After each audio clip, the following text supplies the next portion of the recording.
Hi, y'all. This is Kristen Chenoweth. Hi, I'm Gloria Stefan. This is Sarah Bareilles. Hi, I'm Patty Lapone. This is Lin-Manuel Miranda. You're listening to the Broadway Podcast Network.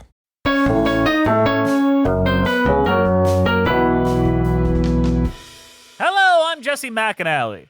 And I'm Andrew DeWolf. And I'm Liz Esten. And welcome to Musicals with Cheese, a podcast where I try to get Andrew and Liz like musical theater. And today we have reached our penultimate episode that we have, we oh God, Andrew's taking off his shirt. Oh no, Andrew's unbuttoning his shirt. Ah! Bring it down a little bit. Hair getting you so much that you two need to strip naked for the before we wrap this all up? I've got a bit of a free lifestyle, I'm just kind of moving around, where I go, You know what? I think I'm also living a free bohemian lifestyle. That means my dick needs to be out. Yeah, I think I'm also living a free bohemian lifestyle, which means I don't know who the father of my child is. That's fine. Yeah. That's fine. Let's take acid and put on a stage musical. That sounds awesome. Let's do it. Meatloaf was in me once. Maybe Meatloaf is the father of my child. Meatloaf was in you? Yeah. Yeah. In this Patreon voted episode, in a landslide vote of what our penultimate episode of Musicals with Cheese, next week it's the finale, get a hype. This week we are talking about the edgy bohemian rock musical, Hair. Cue the music. Gimme a head with hair, long beautiful hair, shining, gleaming, steaming, flaxen, waxen. Give me down the there, hair, shoulder length or longer. Here, baby, there, mama, everywhere, daddy, daddy, hair. Blow it, show it, long as God can grow my hair. So Hair is a musical written by Jerome Ragney and James Rado, with music and lyrics by them as well. After an off-Broadway debut on October 17, 1967 at Joseph Pabst Public Theater and a run at the Cheetah nightclub from December 1967 through January 1968, the show opened on Broadway in April of 1968 and ran for a whopping 1,750 performances. Simultaneous productions in cities across the United States and Europe followed shortly thereafter, including a successful London production that ran for over 1,997 performances. Since then, numerous productions have been staged around the world, spawning dozens of recordings of the musical, including the 3 million selling original Broadway cast recording. The plot of Hair, if you can try to call it a plot, is... It's a musical that introduced rock and roll to the theatrical stage. Hair examines a group of 60s-era youth struggling for generational and personal identity, dealing with the Vietnam War and exploring the drugs and sexual revolution. Man, it's about hippies. It's about hippies fucking around. You can just say what it is, you don't have to, dance around it. Yeah, Playbill. I wish it was only about hippies. Why do you wish that? Yeah. Because if it was only about hippies, it'd be easier to ignore, as far as Broadway history goes. You know what I mean? But this was a revolutionary show, marked the change between the old regime and the new regime of Broadway, and is kind of what led into the Andrew Lloyd Webber revolution of the 70s and 80s. Without this, I'm not sure we would get things like the big change that we had with Stephen Sondheim with Company and the big change with Andrew Lloyd Webber and Jesus Christ Superstar, which both borrow in very different ways elements from Hair that audiences have become used to. So it broke down the walls. It kind of did. In more ways than one, because this was, this was a counterculture musical, and they lived by what they stated, more or less, at the time. Let's frame it like this. When this show was on Broadway, the lowest ticket price sold for $4. The highest ticket price was $11. I know for a fact none of the revivals did that. If only. And it was these weren't Broadway actors. These were just folks pulled off the streets. The Broadway Bukowski and George Berger were the writers of the show, and they were doing drugs during it, and they had a lot of very famous and would become famous people involved in numerous casts, including Meatloaf and Ben Vereen, as well as Andre de Shields. So many folks that would become very important. But here's the thing: is it good? Is good or bad a scale that this show even deserves? Is this a show? I mean, it is a show. It's definitely a show. But is it an experience? I don't know. I think there's like a wonderful description from Leonard Bernstein about. Remember, he'd been doing theater for a while, and this might be apocryphal, but he is quoted at the time saying, "That's not a musical, that's a list of laundry items." And there is a lot of list songs in this show.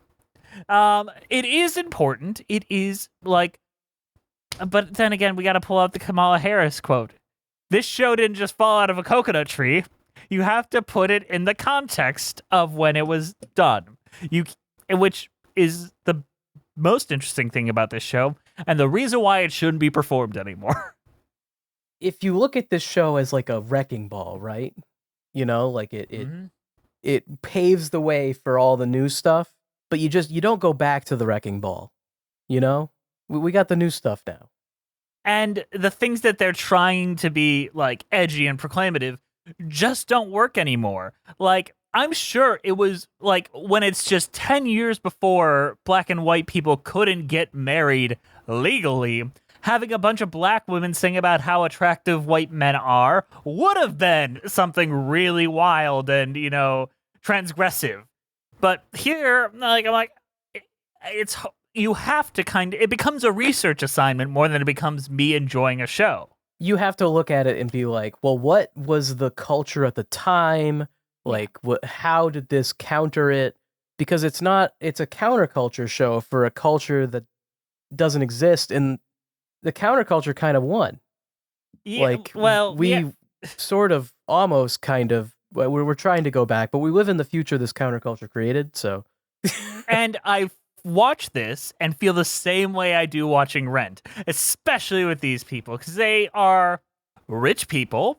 All these people come from rich families that are LARPing as poor people and pretending. I mean, let's not pretend the draft wasn't something big. It was something big, but they are pretending like that they are put upon in ways that they really aren't.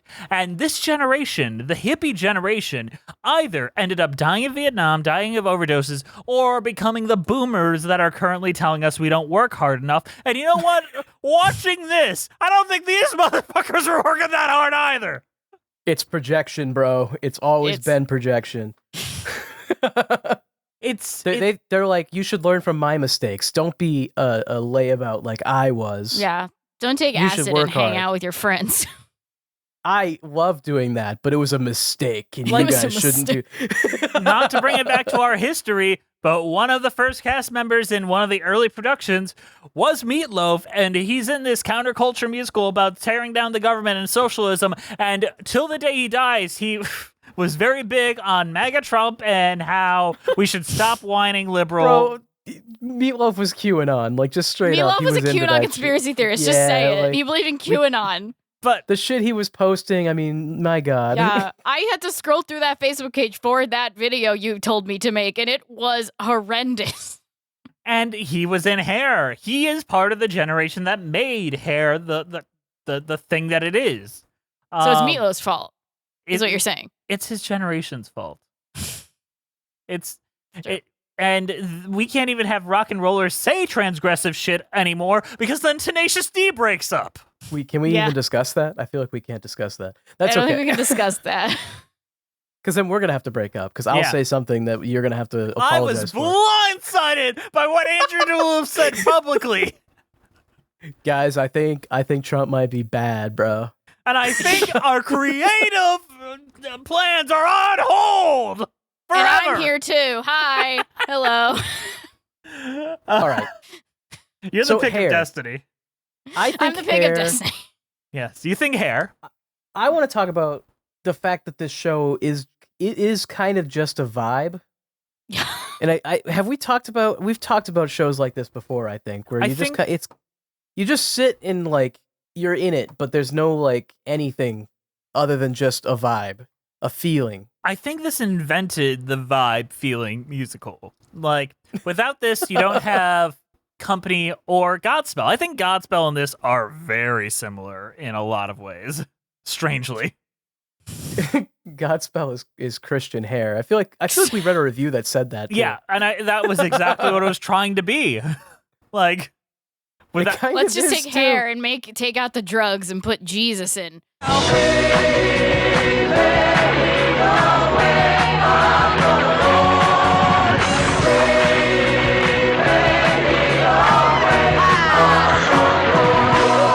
Now that I've seen hair, I've lost a little bit of respect for Godspell because it is like I mean, this is it. Like, this is the Christian version. Why would I watch the Christian version? This is the real deal. Let's talk about the Tony year this came out briefly, because I think it's very funny. Okay. So this big countercultural, like, not only hit with like the critics, but hit with like the audiences. Like the record became a huge smash. Do you know what it lost the Tony Award for Best Musical to? I actually absolutely not. Actually don't. Everyone's favorite musical, 1776. Too many flies, but it's not as hell.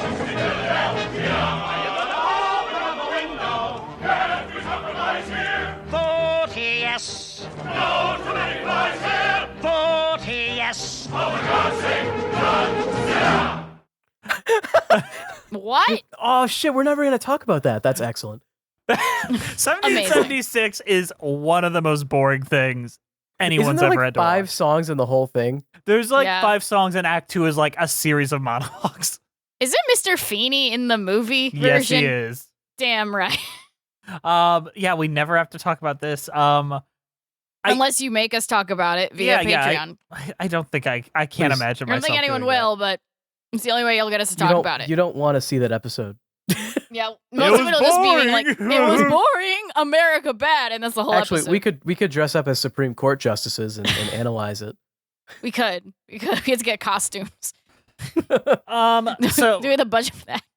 does this show work without the context of what it is? Like, in theory, Andrew and Liz, if someone came to you both and said, we want to do another production of Hair, but rewrite it to fit modern day, like, but fit in all these songs, could you still do it? No. I don't think so. How do you include, like, do you rewrite the lyrics? Is that part of it? I think you could, but I feel like the songs are what they are, basically. Like, the Because some songs of these, are so popular outside of themselves that you can't Yeah. change them. like, in a lot of these songs do reference things that are directly related to, like, the 1960s, 70s. So, like, I don't really know how you could do that where it becomes, I mean, what is, one of these songs is called LBJ. Yes. DJT. DJ. But I also feel like some really out of touch producer would replace the hippies with like TikTokers, and it'd Which be is like not relevant. Which Those is are not not- the same. which is not the same thing, and it'd But be that's kind very cringe. It is, and then you would have the like 2012 production of Godspell. I think the issue is hippies were kind of a unique thing that doesn't exist now, you know? Do you think they ever believed in anything? Like, did the hippies actually have something they believed in, or were they Okay. just about drugs and having sex? I have a lot of opinions on hippies. I know you do. I think that hippies, there's different types of hippies. And there are hippies that did truly believe in it. And, you know, they actually, you know, went on to try to do some stuff, you know? Like I don't know if I have an example of a person because I feel like they probably didn't achieve anything, but that's like one group. And then there's another group, and I think this is a much, much larger group of hippies that were there because they liked drugs and sex.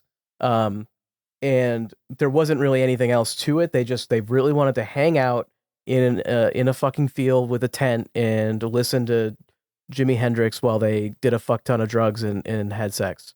And I think that's a huge group of hippies. That's like most of them. And those people went on to become business leaders and fuck over everyone who wants to hang out in a field and do drugs and have sex. Because they are angry they can't do it anymore. I don't even think it's that. I think it's an extension of what they were doing before. They wanted to hang out in a field and have drugs and do drugs and have sex because that's what they liked doing and it benefited them personally. And then when they became business leaders, they wanted to fuck all those people over because it benefited them personally. It's all the same motivation. They just wanted stuff. It's very like hedonistic. And I think part of the problem with the boomer generation as a whole is that it is very hedonistic and self-centered. And they often do things that only benefits them. And that's why a lot of people hate them. I completely agree. And I also feel like, this is the stressful thing. I think a lot of female hippies were kind of legit. I think most male hippies turned out to be kind of garbage human beings. And history proved that correct. I mean, not to be the guy to go to the dark place, but do you think Woodstock was a safe place to be as a woman? I don't think it was a safe place to be as a human being. Yeah, but especially as a woman. Yeah. Yes. Yeah. Like, no one brings up the amount of bodies at the end of the first Woodstock. Yeah. Yeah. So that was like the original Fire Festival. Yeah, or the Woodstock 99, if we're being like previously, because Woodstock 99 had a lot of cases of like violence towards women. Woodstock 99 was a nostalgia bullshit thing, though. There's no hippies there. That's true. That's true. But in terms of violence, yeah, you know what I mean. That's because they invited like 9 Inch Nails, but that's true. And Limp Bizkit. Well, speaking of music and big artists, I do want to quote a few more big artists and get their opinions on it. So, what do you think Richard Rodgers thought of this musical? He loved it. I'm gonna go. He loved it. This is the hardest previews ever. Richard Rodgers? Yeah, Rodgers and Why did I Hammerstein. ask Richard Rodgers about hair? Yeah, because it's a Broadway show and he's somehow still alive. Okay. Oh shit, he actually I had to like look this up. He lived until 79. Damn. Okay, he thought it sucked because honestly, why the fuck wouldn't he think it sucks? He claimed he could only hear the beat and called it 1/3 music. Now, maybe that's not fair because we're looking into the Broadway world. This is a new counterculture. John Fogerty of Clearwater Revival. Clearwater Revival? Yeah. He said, hair is such a watered down version of what's really going on that I can't get behind it at all. I'm not surprised John Fogerty didn't like it. That is something to bring up, yeah. Like, because they're not using the real like folk music of the 60s and it's all their own stuff, you can end up with this situation where it's kind of a manufactured version of it, you know? But like these songs have become iconic connections with the hippie movement and culture. It's true. Yes, but they have now. Is that what hippies saw it as back then? Maybe not. Yeah. It's like maybe someday songs from like fucking Hamilton will be like, this is what rap was like. It'll probably be more like songs from The Greatest Showman. Those are already everywhere. But they'll be like, they're in this ads.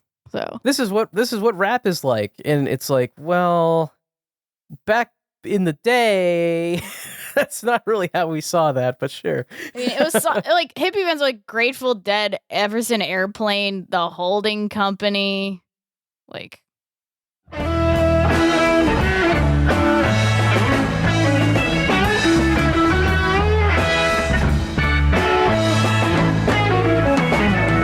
Stephen prosper in his time. Well, he may decline. Did it matter? Does it now? Stephen would answer if he only knew how.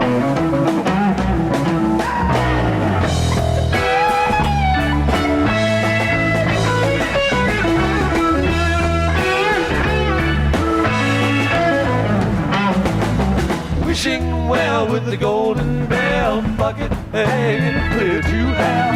And I'm ready to now and then, see me fill it up and lower down again. Hippie shit. Now, that being said, I am not a big fan of boomer rock, and I actually thought some of the songs in this were better than most boomer rock, so... Well, what would you consider the Beatles boomer rock? I think Andrew would. The Beatles? Yeah. No. But also yes. It depends what album. Well, do you want to hear what John Lennon thought of Hair? As our last... God. What year was he asked this question? Yeah, that's contemporaneously of the time. I think that he would think it's a bunch of posers because he was into that weird experimental shit at the time, probably. So and he likes Yoko Ono singing. So hey, Yoko can't sing. Shut up. No, is over. Yeah. I think Yoko's fine, and actually, I think that we need more people that are willing to just scream into a microphone. We do. You do. It's called podcasting, just get it out. Andrew. I think John it's Lennon called fucking hated art, it. Okay. What, you think John Lennon hated it, Liz? I think John Lennon hated Hair. I think he thought it was stupid and it could have been impactful with like protesting or something. I don't know. All right. His quote, as purported by Gene Lees, said, "I found it dull. I don't know any musician who thinks it's good." Okay, so here's my thought. This show back then appealed to a very specific group of people. And that group of people is normies. This is counterculture for the normies. So the old guard that made the old stuff, and they're not gonna like this. And then the actual like real hippies that were involved in that movement, they're not gonna like this. This is for the people who are not on either side, but they're just curious. That's my thought. Mm-hmm. What do you think? I think that this show, at the end of the day, is not art as much as it is a piece of commerce. Well, that's kind of what I'm saying a little bit. Where it's like, it's not, if you wanted hippie art, you wouldn't go see Hair. You would go look at like, Jimi Hendrix or like, Grateful Dead or whoever the fuck these hippies were listening to. Liz, like, what do you think? Like, from your point of view, does this feel like it has any valid place outside of, like a nice relic of Broadway gone by? What is this fucking conversation? Like, what are we talking about? Honestly, the weird thing is, the version we watched was from 2009. We watched a new version technically, and it felt so out of place in 2009 for me. I was like, guys, what the? This feels like a relic of the 60s, and we should have kept it there in a way. Like, we can revive it, and we can do the weird thing they did in the 80s, maybe, but like, I don't know what this is, Jess. I don't know what Hair is. I had to rewind it periodically to figure out if a plot was happening or not. So, and there wasn't. There wasn't one. I figured it out the 5th time rewinding, but I don't know what Hair is. I'm trying to figure it out. Let's not pretend that this show wasn't controversial at the time. It was, especially when it went on tour. There was a bombing in Cleveland because the show was going on. There was a lawsuit against the show because of how it portrays the American flag, and they had apparently a law that said anyone who desecrates the flag should be whipped in Boston Common. Boston? Jesus Christ. What a great fucking law. And of course, the DA had to appeal them to the Supreme Court of that state, and, it's ridiculous. And also, they had issues with the nude scenes, where everyone strips naked, and apparently that's indecent exposure and what's not. It is truly a show that pisses people off, for better and for worse. I feel nothing watching this aside from, oh, that's quaint.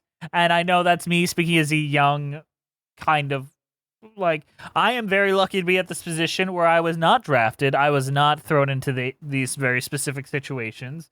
Thankfully, while racism is still a big problem in this country, it has come a long way since, the 60s.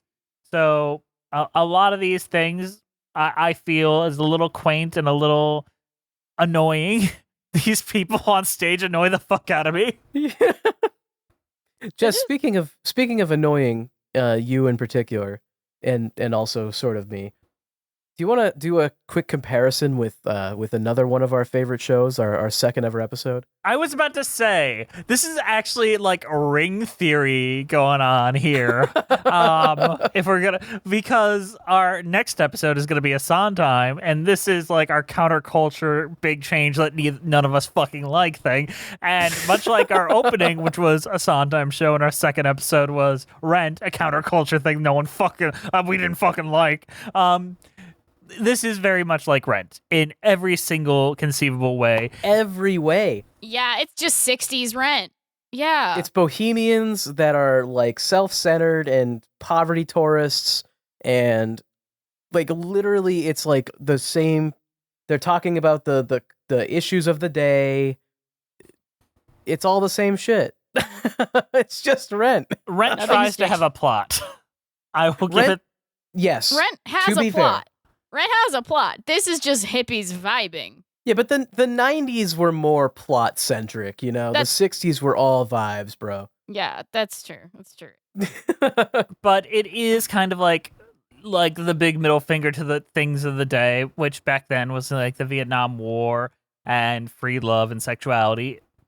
And Rent was like sexuality, LGBT rights, AIDS, and that plague and all that. Like, they both have their importance in culture, but both have aged like fucking sour milk. You know what is really crazy is that I feel like we don't even disagree with either of those shows on any of those issues. No. Really? No. But we just somehow just don't like the shows. I don't know. We just don't like them. No, like Hair goes out of its way to like have a gay character, and they're like, okay, cool, you like men, and then they move on, and I'm like, that's great. I agree. I still don't like it. We're going to say the F slur a bunch. Yeah. Which doesn't help. God damn it. Oh my God. And would you believe it? Liz was able to dig this out. There was a 20th anniversary concert held by the United General Assembly to benefit children with AIDS. Can you guess the two crazy women that sponsored this, Andrew? I think Andrew heard it. So. I overheard, so I can't guess. Yeah, but so I you just can tell reveal you to the audience that one of them was Nancy Reagan. And the other one was Barbara Walters. Like, if two angels were to beckon me to hell, it would be those two. Also, the best part of this event is it included both guest performances by B. Arthur, Frank Stallone, and Dr. Ruth, the sex expert. She just died recently, like within the rest last in week. peace, Dr. Ruth. It's so strange that Reagan, like Nancy Reagan, would sponsor like that, something like that. When the whole Reagan presidency, like their entire thing was that like AIDS was like a punishment from God or some shit, right? Yeah. Well, it depends if this is before or after Rock Hudson died. Which let's see, it was after Rock Hudson died. That's when Reagan started to care about AIDS. Oh, because they were friends. They wrote 9 new songs for this show that had to do with AIDS. Like, they updated the script, and no one can find those songs. I looked, I Googled every best. iteration of Hair AIDS 1988, and I could not find anything. Hang on a second. How do we know that those 9 songs didn't go on to become Rent? You're right! Jonathan Larson just whoop. I think I found a video of Donna Summer performing Rent in some production of Hair, but I don't know if it matches. So He like he bought like an old apartment and he like dug into one of the walls and he's like, "What's this?" And it's all the old AIDS songs from Hair. And I don't want to start talking about the songs quite yet, but I do want to say these don't feel like rock songs. Everyone is all like, "Oh, this is a rock musical." They feel like the fucking opening, they feel like Brady Bunch songs. They feel like, I think I'll go for a walk right now, but occasionally they talk about something edgy. Well, even the Sodomy song sounds like a Glee cover of a sex song. Like, it's weird. Like, they should not be. It's weird. The closest you really get to like the real rock is they do that reference to Jimi Hendrix's performance of the Star Spangled Banner or whatever. Yeah, Star Spangled Banner. Yeah.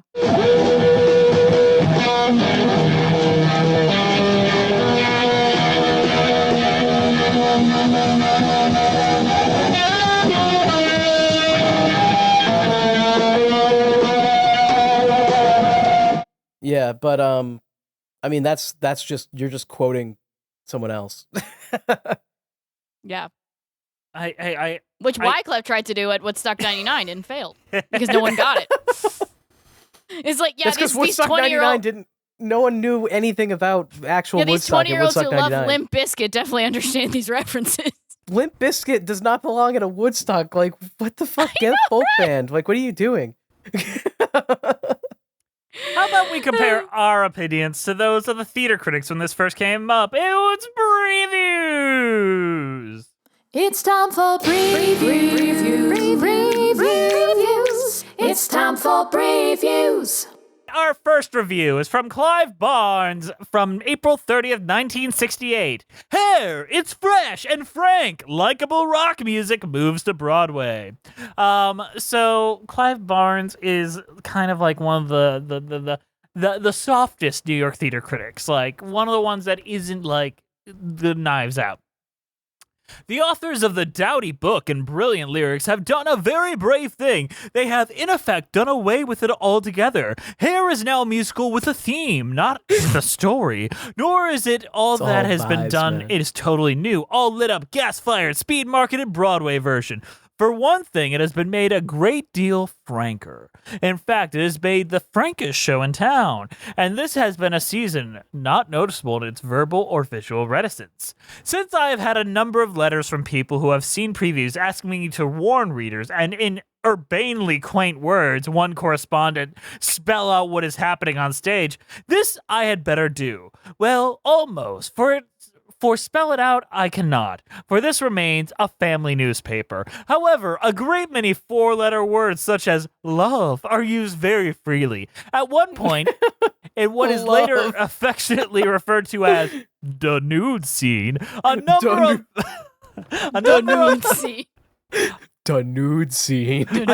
of men and women, I should have counted, are seen totally nude and full, as it were, face.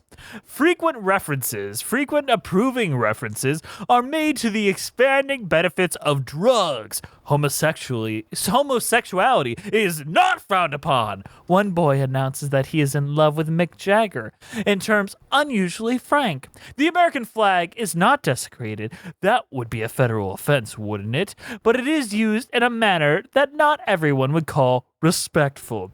Christian ritual also comes in for a bad time. The authors approve enthusiastically of miscegenation. And one enterprising lyric catalogs somewhat arcane sexual practices more familiar to the pages of the Kama Sutra than the New York Times. So there, you have been warned. Oh yes, they also hand out flowers. We didn't really talk about the nude scene at all. How do you guys feel about it? I don't really care. I guess is my thought. I did theater in college. I didn't do like the theater program. I did like an alternate theater club where we did like Rocky Horror and all the weird stuff. I've seen my friends naked so many goddamn times. I've seen my friends' boobs more than my own. Andrew, sometime. I haven't seen you naked yet. Is that something we have to do?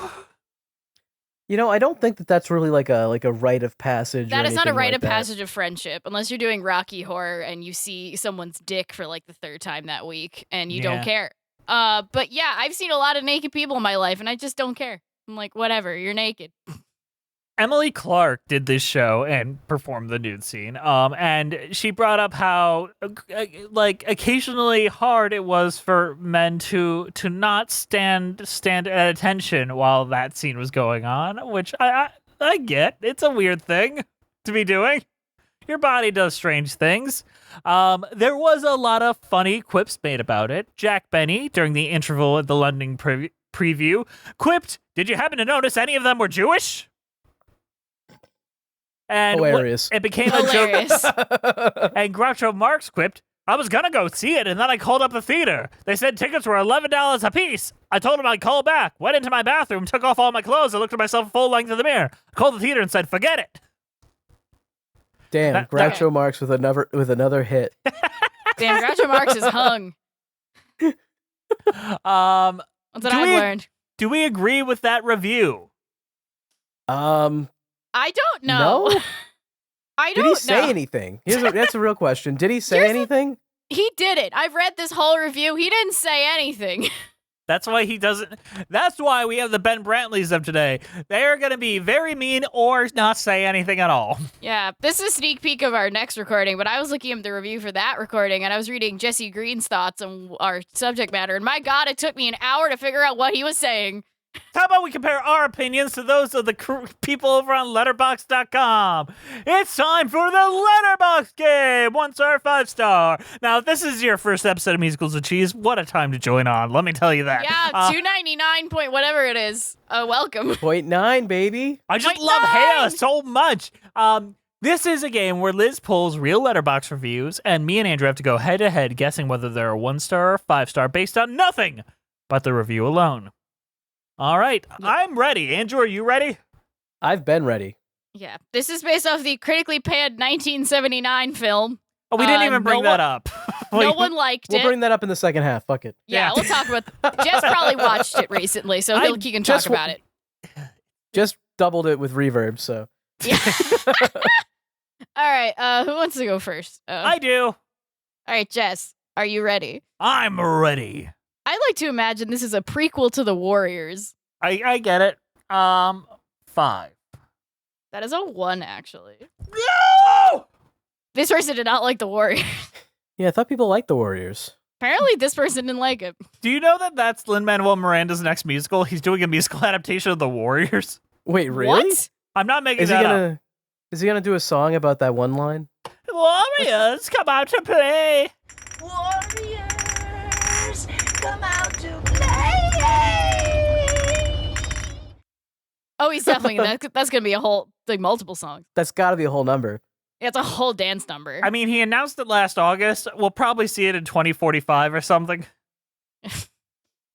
Amazing. All right, Andrew. Yeah. I was not expecting dressage, which is riding horses. I won't begin to attempt to interpret that, and instead we'll just pick a number. We're gonna go with 1. That's right. He's kicking my ass. Andrew is on the so board. funny. I've more than infinite the amount of points that Jess has. You know, because you always play and I most often don't. That'll change with the cheese wheel. The cheese wheel will change everything. All right, Jess. Yes. These guys had unlimited aura. Holy shit. I get that. That seems like a 5. That is a 5. Hallelujah. All right, Andrew. Yeah. This shit definitely got Reagan elected. Oh no. Yeah. Wait, you said yeah? Yeah, seeing this movie makes you really hate every character in the hippie world because they just started coming in and annoying the fuck out of rich people. So it's like a kick streamer nowadays. Kind of. Wait, but Columbo does that, and I like him. But Columbo's Peter Falk. He's more charming. That's true. Columbo doesn't act like a fucking doofus. He's a I charming mean, man. he does, but Yeah, does it on purpose though. You could tell he's not really a doofus. Okay. That's got to be a 1. I mean, anything that gets Reagan elected. That is a 1. All right, Jess. yes. I should have turned it off. Protected myself. Ooh. 5. That's right. Yes. You caught my tricks. Andrew. Mm-hmm. This was nothing like the Minions movie advertised. Do they watch Hair in the Minions movie? I think. I've never seen the Minions movie. Fuck, that's like great trivia thing, and I didn't know. Okay. Oh my god, hold on. Oh, wait, do you have a clip of it? I might. Okay. I'm not 100% sure because they are speaking the Minions language.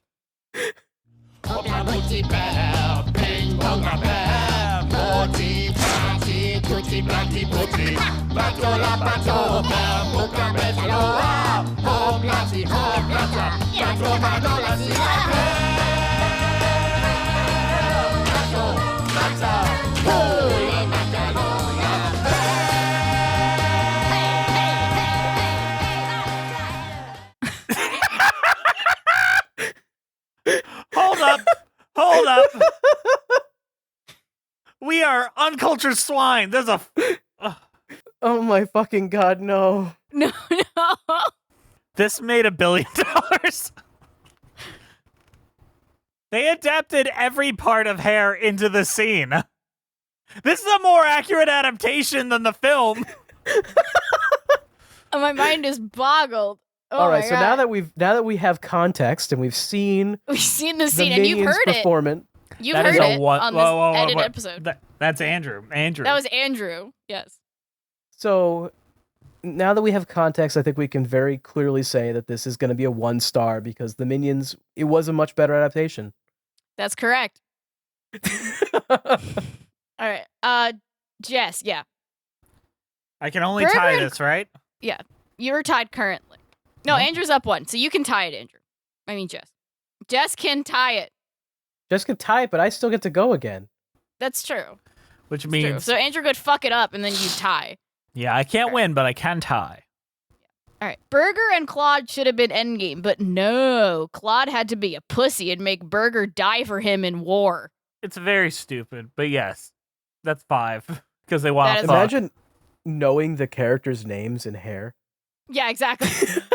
I mean, he says his name's Burger, and then he strips and shows me his dick. That's why you remember his name, because you've seen his penis. Yeah. Why is that an accurate description of the fucking show? That just sounds like something I'd say on this This podcast. was like a fucking ride. But it's All right. Yeah, accurate. he says his name's Burger, and then he strips and shows me his cock. All right, Andrew. Last one. You can win Yep. this. I think the director was on drugs too. 5 stars. I mean, that's one of the a only one. good You're things. tied. We'll let the sunshine, Which is the ultimate Let the hippie sun win. shine Which is for in. hippies a win. So we all won. That's true. Yes. Dude, peace. Make peace, yeah, bro. make peace, not competitions. It is wild that most of these songs I know from the show about how capitalism is bad and needs to end are just I know from commercials. Like, how many times have you heard Aquarius just played like on a commercial for like, you know, dental hygiene or like let the sun shine just on laundry? No, I mean, you're not wrong. Like, especially those 2 songs, I like knew going into this. Yeah. Yeah, I knew Age of Aquarius right away. Because 40-Year-Old Virgin. I know we aren't Yeah, talking about basically. the songs yet, but man, they're just not for me. But speaking, Let's do a quick capitalist mid-show. Yes, let's Where be we make a bunch of capitalists and money. have a mid show. we never claimed to be anti-capitalist. We just claim to be anti-fascist. All right.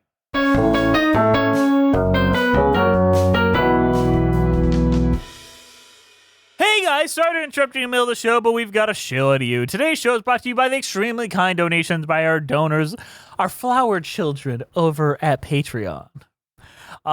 Blessings onto you, Hare Krishna, Shanti Shanti, and all. Andrew, what's Patreon? Man, Patreon's where you can go if you want to, like, you know, give us some of that sweet money, you know, that we all love. Everyone loves money. Money makes the world go round. And I You can't just wait put a to stop. cabaret. Look at you, Broadway boy. I can't wait to stop, you know, being a hippie and start being a corporate executive so that I can make more money. And make sure that none of my children or grandchildren will ever be able to buy a house. Yeah. Do you remember that part of Hair where the guy screams out, "I just want to have a lot of money"? Yeah. Yes. That's us all the time. So please donate to our Patreon. Yes. We just want a lot of money. We do have like the full extended episodes over there. We got a lot of commentaries and a lot of cool stuff. We are revamping our Patreon with the rebrand, and we're going to offer a lot more opportunities for you guys to collaborate and hang out with us, and make it a more collaborative process. So you should join us.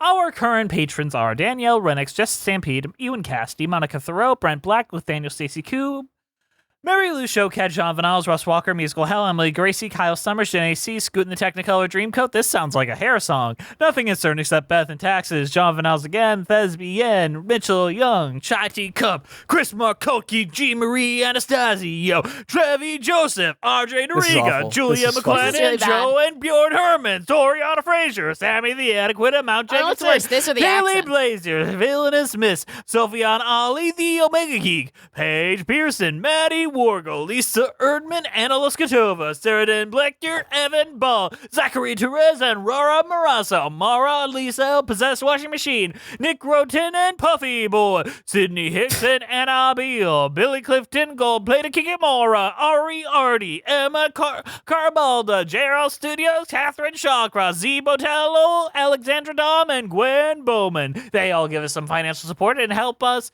over on Patreon. Be sure to collect them all. And I'd like to say, for Andrew and I, we do not condone what just happened there. what I We listened to apologize on Jess's behalf.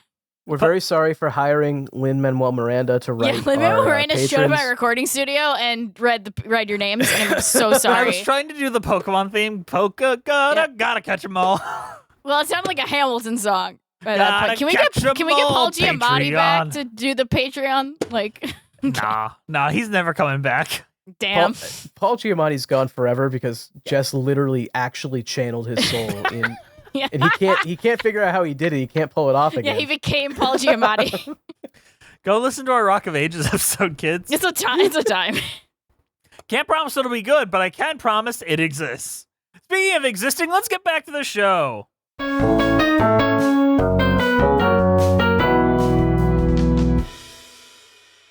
It is the dawning of the age of Aquarius. Age of Aquarius. When the moon is in the seventh house and Jupiter aligns with Mars, then peace will guide the planets and love will steer the stars. This is the dawning of the age of Aquarius. Age of Aquarius.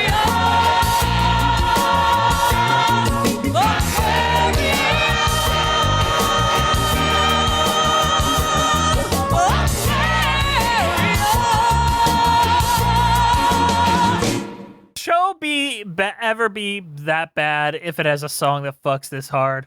Like, honestly, I think half the reason that this show has the staying power that it does is because of this song. Yeah. You're not wrong, and I this song rocks, and it's an opening, but it also pisses me off because it makes me think of those Zodiac girlies, and truly anyone that thinks that, oh, I could just be an asshole now because Mercury's in retrograde, fucking Yeah, but whatever. those people, Jess, those were the hippies. Yeah. This is a show about the people you're describing. Yeah, It's a but I solid don't point. like them. This show's kind of like a sandwich, you know, because you have a really good song and then a really good song and then there's a bunch of stuff in the middle. You know, it's like Yeah. boom. You know? Also, it's also like 8 different types of turkey, and you can't distinguish between the types of turkey at a certain point. Like, they all kind of taste the same. The implication is that in a sandwich you only like the bread. Wait, Yes. I need to unpack that part. This is true. It's the best part. The bread is the best part. Okay. Yeah. Okay. You have to have really good bread, or you'll have a bad sandwich.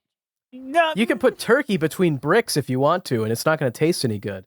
The Yeah. bread is the important part of the sandwich. man, you're blowing my fucking mind here. And truly, I'm not well because of this information. Aquarius is good, but almost immediately goes downhill. We go into these long fucking monologues, and I All right, don't like I'm gonna be straight with you here, all right? No, I don't you gotta be gay. remember. I don't remember the tune to any song except for the first song and the last song in this show. Same. You're wrong. I know a couple of them, but also I don't know how much that is about me just being a general theater guy and they're big in the theater world versus because Hair. I don't think if you can pick up Hair was not the biggest musical for me in the world. Just kind of was just a thing that I knew about. But like, why'd you gotta be so murderous? Like, maybe I only know that because it opens Zodiac, but I did know that song. I think because it opens Zodiac. I think you answered your own question. And then you all the laundry lists like hair, long beautiful hair, dur dur dur dur dur. Or the one about sex acts. Sodomy, fellatio. They did not have to include pederasty in there. Sodomy,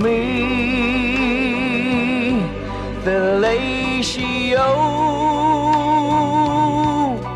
cunnilingus, pederasty.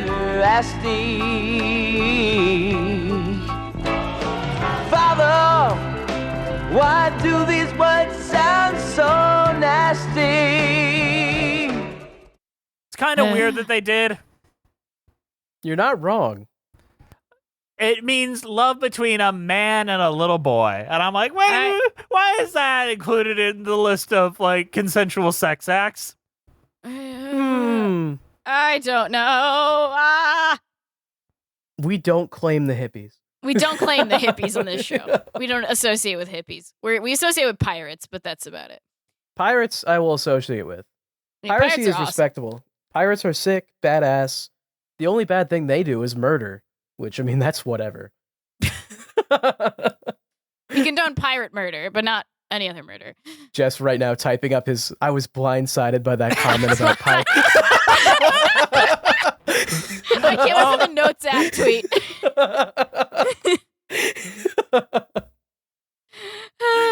I was blindsided by what Jess said, but what Andrew said about pirate murder. I need to cancel the podcast and rethink things.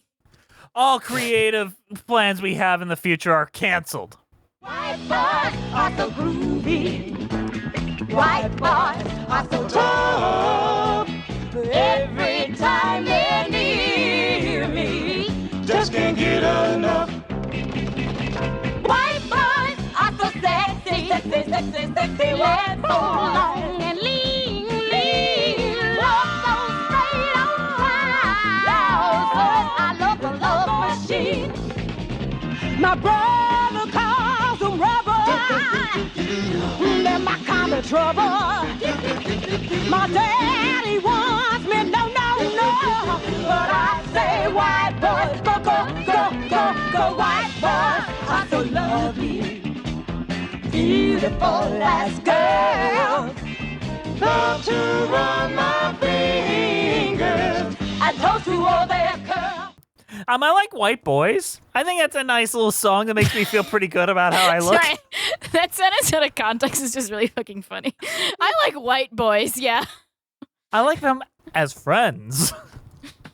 There's just like, Let the Sun Shine. That's a good song. Yeah, it was in 40-Year-Old Virgin. It was. So was Aquarius. Yeah. That's how it ends. Yeah. Yeah, they instead of fucking, they do a dance number. Yeah, we all know how 40-Year-Old Virgin ends. Let the sun shine. Let the sun shine in. The sun shine in. Let the sun shine. Let the sun shine in. The sun shine in. Let the sun shine. Just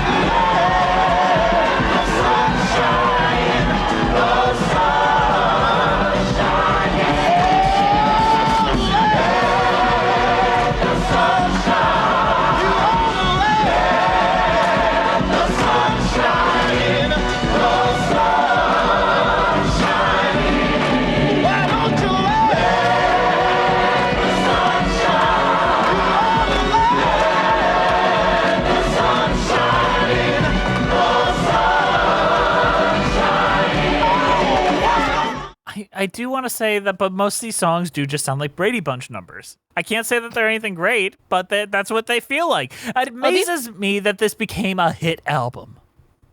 These Brady Bunches are horny. Jesus Christ. Well, if you've watched... What did it need, Jess? Yeah, fix hair. Fix hair. Fix it right now. The thing is, it doesn't need fixing because it did its job as far as the culture matters. I don't like it. It's the foundation of a lot of things. Ava Perón. And we're done with it. Honestly, I don't remember any of the songs, just like the first one. You don't remember Let the And besides Sun that one, that's the Shine? exception. I remember that one, but the rest are lost to me. You don't remember, I ain't got no broom, I ain't got no broom, I ain't got no broom. And it's just You ain't got no what? What do you got? He lists half different any of? things. I just remember, ain't got no broom, ain't got no God, ain't got no there. I don't know. I don't remember. I just remember that dude who had a crush on Mick Jagger and how he would wear a dress sometimes because he's gay, and that's all I remember. I remember Donna. Once upon a time, there was a 16-year-old virgin. And I'm like, all right, I'm checking out. Okay. You know, free love, maybe not that free though. You know, let's calm down a little bit. Yeah, maybe let's make it less free. All right, are we done with hair? I feel like we have made the hair episode, and you know how I know that is because we stayed on topic as much as hair did. You know. You know what? I think we had a good discussion about hair somewhere in this episode. I think we did. We structured it in such a way where you can tell this is the hair episode. It was mostly on topic until it wasn't. I like the part where we got naked in the middle there, though. I hope I don't edit that out. What is our overall thoughts on hair and our cheese rating? Andrew, first. Hair has 2 memorable songs and no plot and a shit ton of characters, and it's just not that good. But you know what? I don't know if it matters. I feel like hair doesn't care if it's good. Hair just wanted to exist, and it does. So here it is. Should you watch it? That's a good question. I don't fucking know. I can't answer that for you. It's hair. It's neither good or bad or anything. It exists. It's here. It wants to do something. Cheese rating? Oh man. I'm gonna give it like goat cheese. You know? Because it's just like a different type of cheese that isn't. It doesn't even want to be real cheese. It wants to be goat cheese. You know? No, not goat cheese. Vegan cheese. That's better because it's kind of not cheese, but it is cheese. It's sort of both. Jess, your turn. No, it's Liz's turn. Liz, your turn. It's my turn. No. Hair is hair. I feel like it's the best review of hair. Like it's hair. Like it's important. It's a landmark musical in a lot of ways, but it's also like not that great. It's not in a that lot of skibbity. ways. But that's not. Jess, skibbity means that's not a bad. problem. Jess, skibbity means bad. No, it doesn't. It does. Yeah, it does. It does. Fuck. I feel lied to and betrayed. I feel blindsided. Yeah. I was blindsided by Jess's I was blindsided by Jess's misuse of skibbity. Anyway, hair is bad, but not that bad. But I don't think hair gives a shit about what my opinion is. I think hair exists and did its thing, and it doesn't care if I didn't like it. Like, I mean, I kind of respect that. The songs are fine. The first one's really good. The last one's really good, and the rest exist. But yeah, I think you should experience hair if you're really into Broadway history, but it's not like a life-changing moment. It's just a bunch of hippies vibing on acid for like 2 hours. So like, I think that's the big thing. Don't expect it to change your life. And I feel like that's what a lot of people go into hair hoping like, oh, it's going to be a real trend. And my cheese rating, I'm going to give it, I shared my screen. Oh. I'm going to give it hippies, vegan, white cheddar chickpea puffs. There's Minions on it. I know. These are at my job. I look at them all the time. There's like a conspiracy going on here. I think hair and Minions.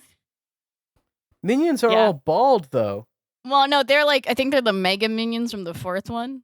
Like, they're like weird. They look weird. I don't know what's going on. How many fucking Minions movies are there? It used to be There's about 6. a super villain. There's currently 6 if you count both Minions movies. I hate But it. yeah. It's a Hippies, despicable vegan, meme. white cheddar chickpea puffs. I miss when it was just about, a weird guy played by Steve Carell. Oh God, Steve Carell sang, Goyles. Steve Carell saying Age of Aquarius at the end of 40-Year-Old Virgin. and then the Minions sang whatever the hair song. You know Oh what? my god. We It's cracked all- the code. A Minion conspiracy. So I enjoy the idea of hair more than I enjoy the idea of watching hair. The movie bad. Movie's bad for different reasons. That's my review. I am giving it Robert Gober's short hair cheese at the Museum of Modern Art.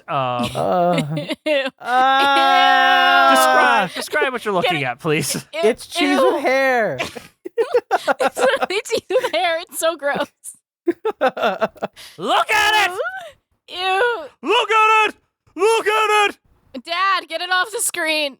This is kind of a great review though, because like this kind of is what hair is.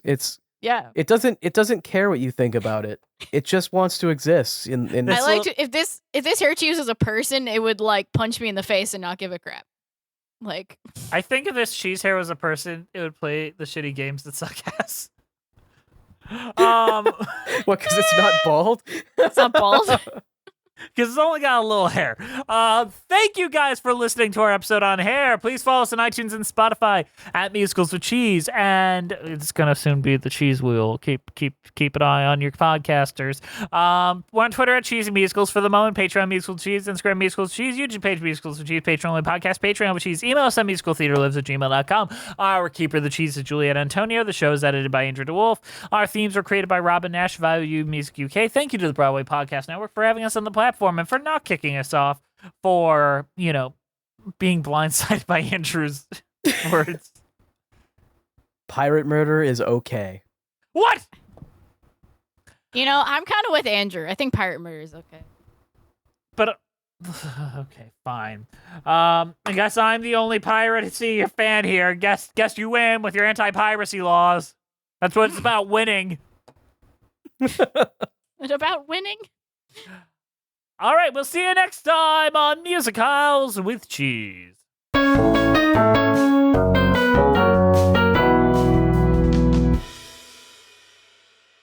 When the moon is in 7th house and Jupiter aligns with Mars, then peace will guide the planets and love will steer the stars. This is the dawning of the age of Aquarius. The age of Aquarius.